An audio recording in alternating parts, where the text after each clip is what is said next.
Okay, cool. So yeah, we're out here. We're gonna shoot with the A7 IV on a 35mm 1.4. This is the Gen 1 version from Rokinon.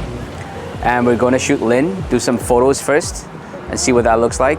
We're filming on the FX3 with the 35mm 1.8 from Sony. So that's for the behind the scenes shots.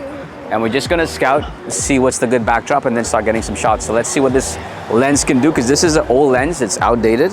There's a newer version of it, but it still works really good. So let's see if it's worth it and you wanna buy this, because you can pick up this lens for like 500 bucks. The Sony version of this lens is like, I think $1,800. Yeah, all right, let's get started.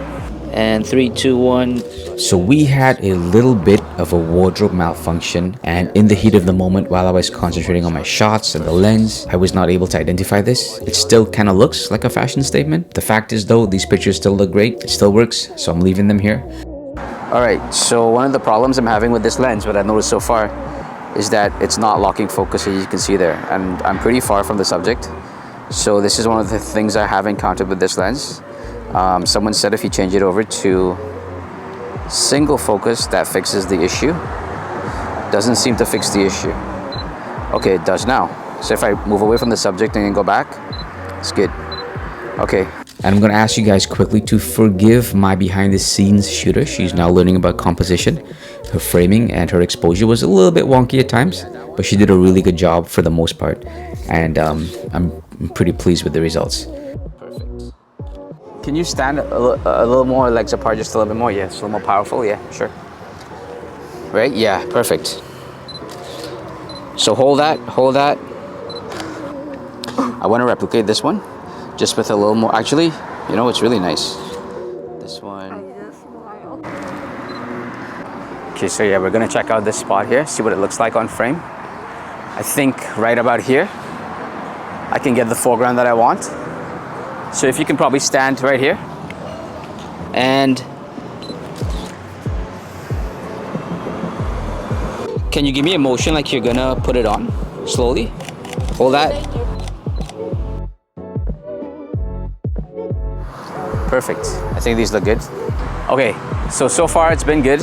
So the issue with the lens, it's still happening, except that if it does happen, I just focus away, something far, and it registers that focus and it's back to working properly. So, I mean, there is a workaround, but it's a little bit iffy. I'm not sure if everyone's copy is gonna give that issue, but I've never had this issue on the A7 III, but now I'm having this issue on the A7 IV. So it's a little bit, I don't know, it has you wondering what's gonna happen if the lens would like just stop working while you're on a shoot. So you might wanna consider that. Okay, let's move on, guys. Is it that one? Yeah, that bench. Yeah, that was good. All right, this bench right here. A couple quick street shots. Yeah, so this foot in, that foot out. Turn a little bit more to me. Yeah. Hands through the hair.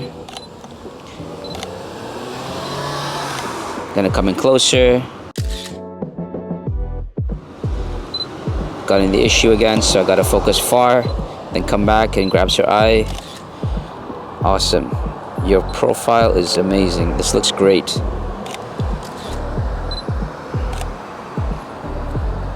This hand, yeah, on this leg, and this hand on this leg. And this one there, yeah.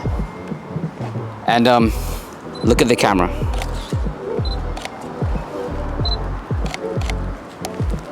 One more. Gonna come in close because I like that look. Like your two hands on the bench, and yeah, you can lean forward. Bring your face down towards the camera, yeah.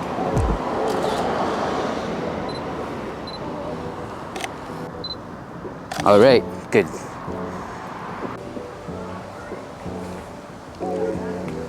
Chin down. Yes, perfect.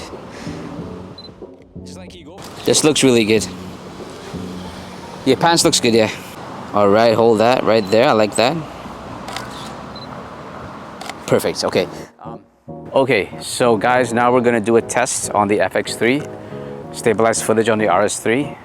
We have the 35 1.4 setup on here with an ND filter. A pretty strong ND filter because we're gonna shoot wide open at 1.4. And we're gonna test to see how this lens performs when it comes to video work, right? So far with the photography, there is that, you know, delay in focus that happens, and I don't know why. So for casual use, it's a cheap lens. You can probably buy a second-hand version. The firmware on this lens is updated, so it's like the most recent firmware update. So I'm not sure why it's giving that issue, some communication issue. But yeah, you can use it for casual use for sure. I can 100% recommend it for that, because you can always work around, you know, a little bit of an issue.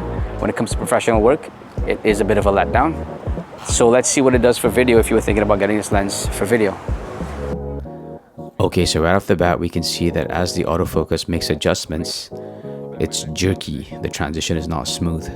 And the setting on the camera right now is everything set to mid, so AF tracking and transition is set to the number 3 and number 4 values. In the beginning here, it does a decent job focusing. However, right after, you'll see here, as soon as she turns around, it loses focus and is not able to find back her face. It's set to a wide autofocus range, so it should grab her face as soon as she's back in frame. And what I noticed about the lens is that it has a hard time keeping up with micro adjustments. And then when it loses that focus, it has a hard time finding back the subject and getting sharp results. So this lens, I really can't recommend it for professional video work.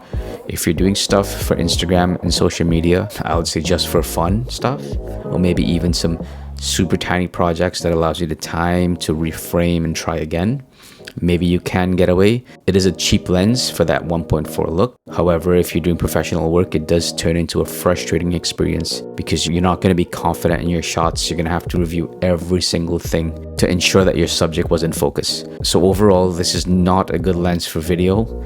Use it in a pinch, or if you're just a casual shooter looking to have fun and you're okay with some out of focus shots and you can try and shoot it again, then yeah, it will work for you. For photography, it's probably like a hit or miss sometimes with the focus. You know, it was a good lens back on the older camera. I really didn't have much issues with it. Not sure what changes have happened. I think they've just stopped updating the firmware and they've moved on to another version of it. So it's just a forgotten stock. What else can I say about this lens? Yeah, other than that though, the colors in this lens are nice. The build quality is nice. If you guys really are interested in having this lens still and you want me to go into more detail about it, let me know in the comments below and I'll consider that. So for now, because it's not a lens that I genuinely recommend to you, I'm not gonna dive deep into it. It seems unreliable for professional work. Now at this point, I just did a quick comparative test. Nothing scientific, just a quick comparison for you guys to see the difference with a Sony branded lens that's built specifically for Sony cameras, the 35mm 1.8.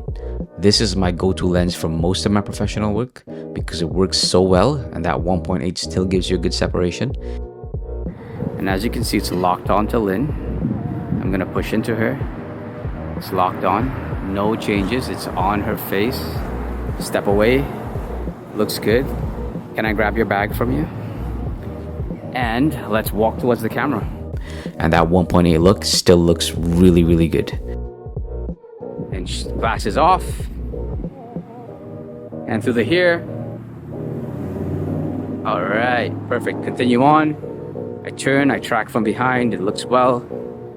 Everything looks good with this lens, as you can see. So I really like this lens, actually. It's my go-to for all my productions. Awesome. And cut. I'm gonna do a video review of that 35mm 1.8 lens from Sony. I prefer this small compact prime. It's an amazing lens, especially for the price, and you can do professional work with it.